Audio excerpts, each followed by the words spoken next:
I'm a bit scared to make this video. People have been warning me not to do it, but I feel like I have to. I have to explain why I believe that YouTube and its parent company Google are deeply problematic. And to explain why I say that, you first need to see some mind-blowing data on just how extremely powerful YouTube actually is. YouTube is the world's second most visited webpage. Only its parent company Google is more visited. The average American spends almost 50 minutes per day watching YouTube. In South Korea and Thailand, people spend close to an hour and a half on YouTube, and that's just on their phones. 2.7 billion people, or a third of everyone alive today, log into YouTube every month. YouTube is the closest thing we've ever had to a global broadcaster, and it's even more important among young people. Only 1% of US teenagers do not watch YouTube. And a third of kids between 8 and 12, including my nephews, say they want to become YouTubers, compared to just 11% who say they want to be astronauts. So think about that. Kids today, they don't say they want to make films or be actors or be on television. No, they say they want to make videos for this one American company from Silicon Valley. We wouldn't call Millie Bobby Brown from Stranger Things a Netflixer. And we don't call Billie Eilish a Spotifyer, and we certainly don't call Jimmy Fallon an NBCer. But Jimmy Donaldson, PewDiePie or Mark Rober, they are all called so-called YouTubers. As online video creators, big and small, we're also dependent on this one company that people even call us by its name, YouTubers. And maybe you're thinking, okay, so YouTube is powerful, so what? A lot of companies are powerful, but I argue that YouTube's power is different. And that has to do with its parent company, Google.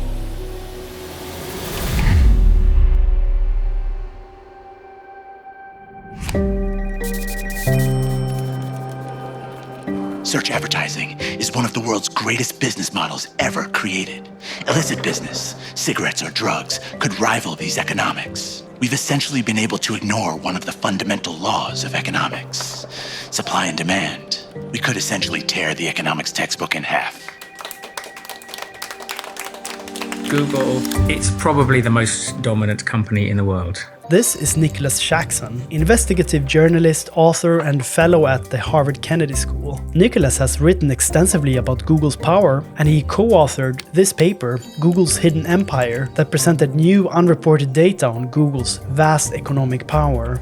It's a great big conglomerate, but all the parts are kind of interconnected. There's the Android operating system on 70% of phones around the world. There's the Chrome browser, 70% market share. There's Google Search, 90% market share. There's YouTube, there's Google Maps, there's sort of self-driving cars, there's Google Classroom, there's Google AI, Gemini, which is becoming increasingly powerful. Alphabet Inc., as the conglomerate is formally called, owns hundreds of businesses, all of which earn a ton of revenues. In sales revenues last year, like $400 billion worldwide, nearly 10 times as big as Coca-Cola's. The US defense budget is about $800 billion, so that's annual revenue worth half the US defense budget, and its profitability is exceptionally high. If we look at volume of profits, Google is the world's biggest company. No other company makes as much money in profits. So it's a company with an awful lot of money to spend, and it spends a lot of that on making sure that it preserves its monopoly. It is a monopolist, and it's very dominant in lots of different areas. So how does Google spend money to preserve its dominance? Well, as I explained in one of the very first videos that I made on this channel, dominant firms have two very powerful ways in which they can protect their dominance. And that's by devouring competition and by crushing competition.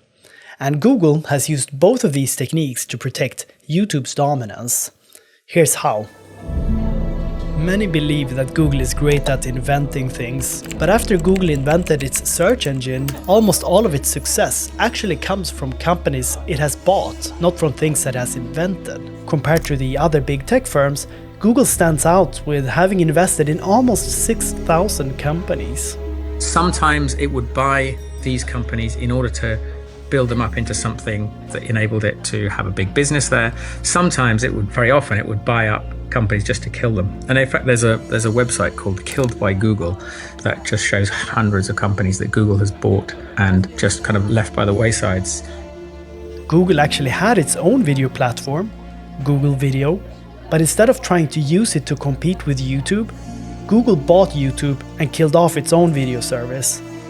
But Google has not only used devouring tactics to protect YouTube, it has also been up to a lot of crushing in order to protect YouTube. Google has, for example, required phone manufacturers to pre-install YouTube on Android devices as a condition for accessing Google's Play Store, which effectively puts YouTube on 70% of the world's smartphones. This obviously makes it way harder for competitors to gain a foothold. Google has manipulated search results in Google so that YouTube videos are more likely to come up than videos from rival platforms. And Google has abused its dominance of the entire digital advertising stack, which makes it very hard for competitors to YouTube to earn sufficient ad revenues. In the end, Google has been so successful at devouring and crushing YouTube's competitors that there is no real alternative to YouTube. Vessel, Yahoo Screen, Blip TV, Vimeo, Rumble, Dailymotion, all the companies that have tried to properly rival YouTube have failed. So today, viewers and creators, we're all stuck using YouTube. We don't have a proper alternative. And maybe some of you are asking, so what?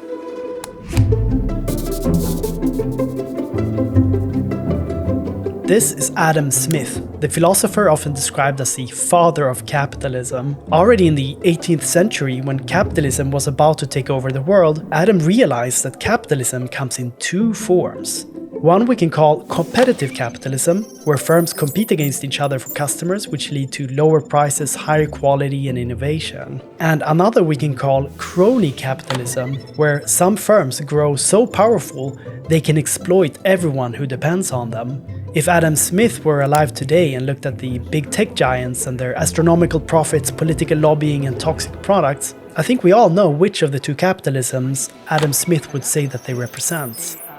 YouTube is an excellent example of the type of firm that we can get under crony capitalism.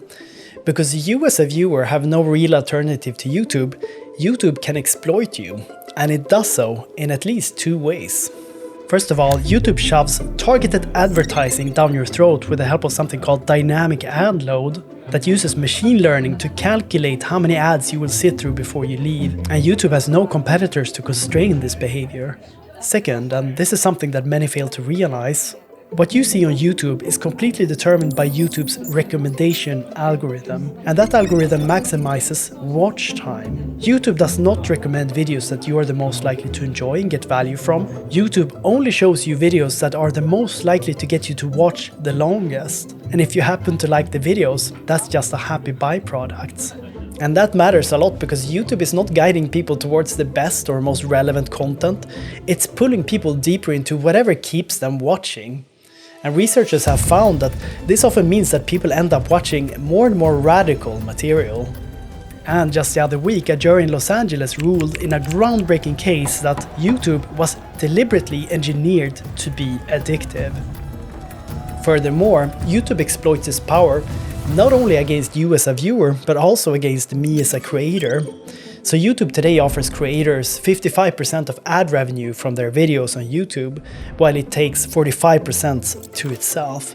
And maybe this sounds fair, but it's actually really unfair for two reasons. First of all, do you believe them when they give you a percentage? They have all the information, 45%, 55% of what? There's a famous thing called Hollywood accounting where I think the actor who played Darth Vader ended up getting such a tiny amount of money out of the first Star Wars film. The Return of the Jedi earned $475 million on a $32 million budget. But despite being that profitable, David Prowse, who played Darth Vader, says, "I get these occasional letters from Lucasfilm saying that we regret to inform you that as Return of the Jedi has never gone into profit, we've got nothing to send you."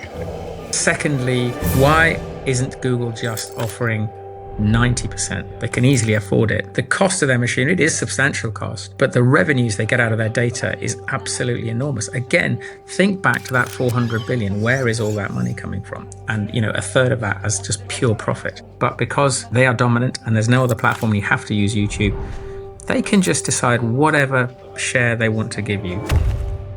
So YouTube exploits both you as a viewer and me as a creator. But the problem with Google's power is actually much bigger than that. It is a company that we really, really need to start worrying about. It also has geopolitical power. I mean, it is an American company. Now you have Donald Trump exerting all sorts of power over the big tech firms. And if he wants to order Google to do something in Europe or Australia or Canada or Africa, he can use that as a geopolitical arm of his personal power to do things that we don't like. So to be honest, I am a bit conflicted.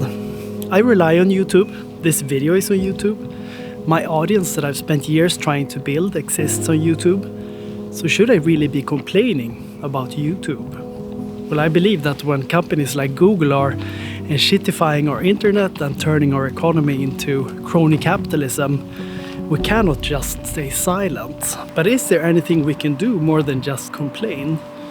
Well, not much individually, I'm afraid, because the only entity that is strong enough to take on a company like Google is the state. And the good news is that some governments have started doing that. There are ongoing legal proceedings that could, for the first time, force Google to break up. And until then, there is one small act of resistance that is available to all of us. We could all decide right now to stop using the word YouTuber. Don't say you want to become a YouTuber, say you want to become a filmmaker.